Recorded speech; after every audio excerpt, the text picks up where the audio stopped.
Welcome to Group 1's final presentation, where we're going to show you optical absorption for algae detected in different water samples in different concentrations.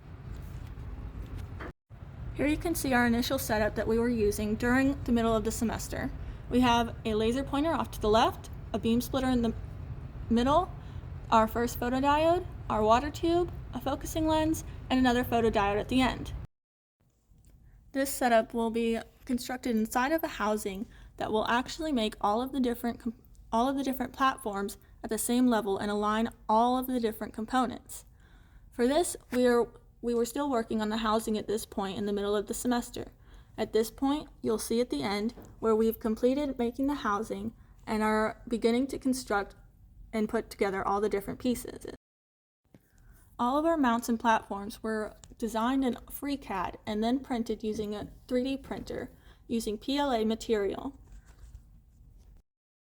By 3D printing all of the mounts, we've saved money by not having to purchase any of the mounts already manufactured by Thorlabs or any other manufacturing company. Here you can see the system turned on with our laser pointer LED turned on to show that it's operating. Right here, I'm going through all the different components, explaining what they're doing. This is the photodiode here, our water tube, our focusing lens, and our second photodiode.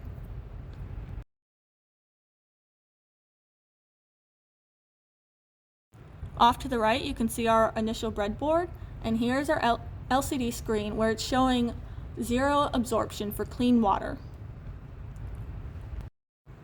Next, I'll be changing out the water sample with a dirtier water sample that's about 5 grams per liter. Here we see the same setup, but the water is now dirty with the algae.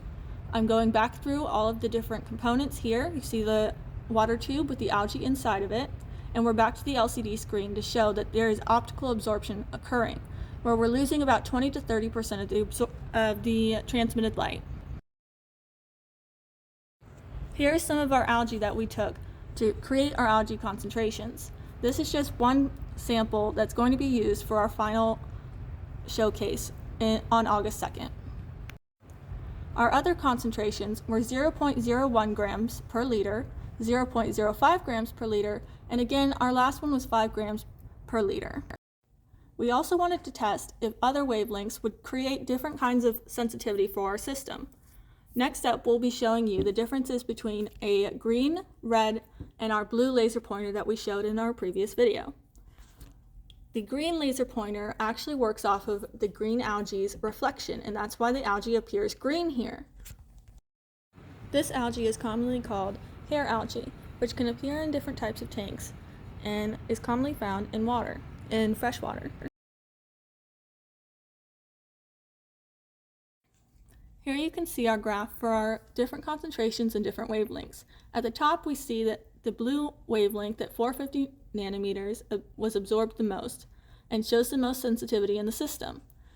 Next up, we see the green line, which it represents the green light that was actually reflected from the algae in the sample. Lastly, we have the red light, which is absorbed slightly less than the blue light for chlorophyll A.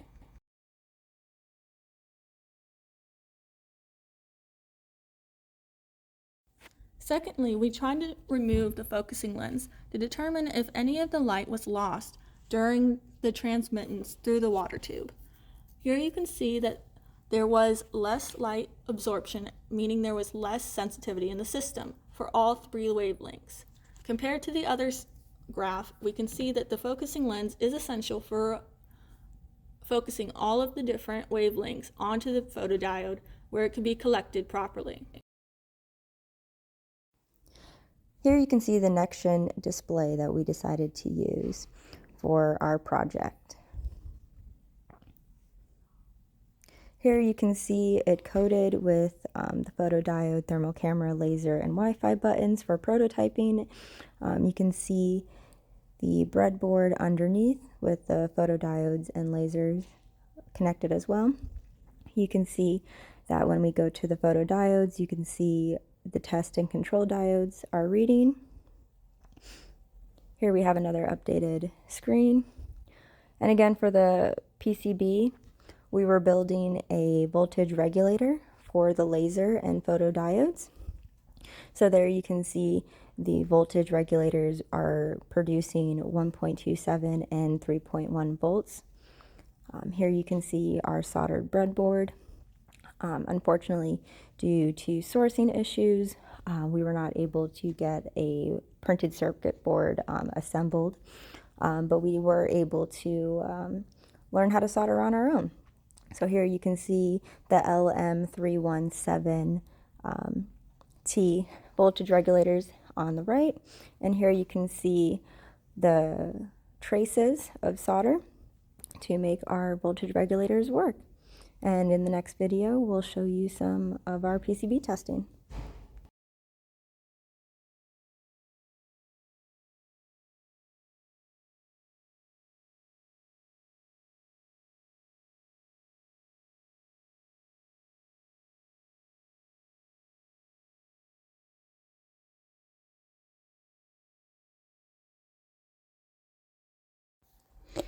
In this part, we shown in the code the photodiode value in test and control. We're showing the two values underneath each other, and we could change depending on how much light they're exposed to, as well as make a variable that would take in the equation which called the light absorption, and it would calculate the variables from the control photodiode to the light photodiode. In this part, we're showing here we're printing while the laser is pointing in the system.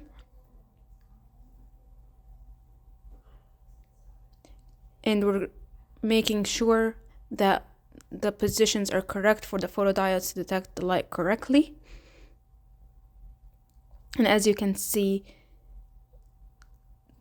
the values are changing accordingly. After we fixed some issues with the equation, then we started seeing different output while the light is showing through the lens to the photodiode. And we made it more readable.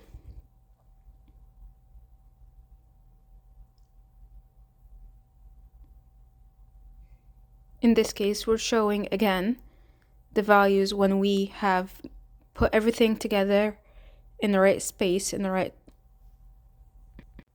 optical position. Finally, in this part, we're gonna see the output on the serial monitor correctly after we did all the optical position, repositioned everything in the correct way, and we're seeing the light absorption equation work exactly how it's supposed to. Next up, we'll be showing all of the hardware and housing and the differences of what we're doing and what we plan to do. Here we are testing our siphon. This siphon runs at about 3.5 gallons per minute. Here is our housing. It has a door on the top. The hole on the side is for the power cord, and it's sealed with a little kind of clasp hinge. The inside is already drilled and has the outline for where all of our optical components are supposed to go.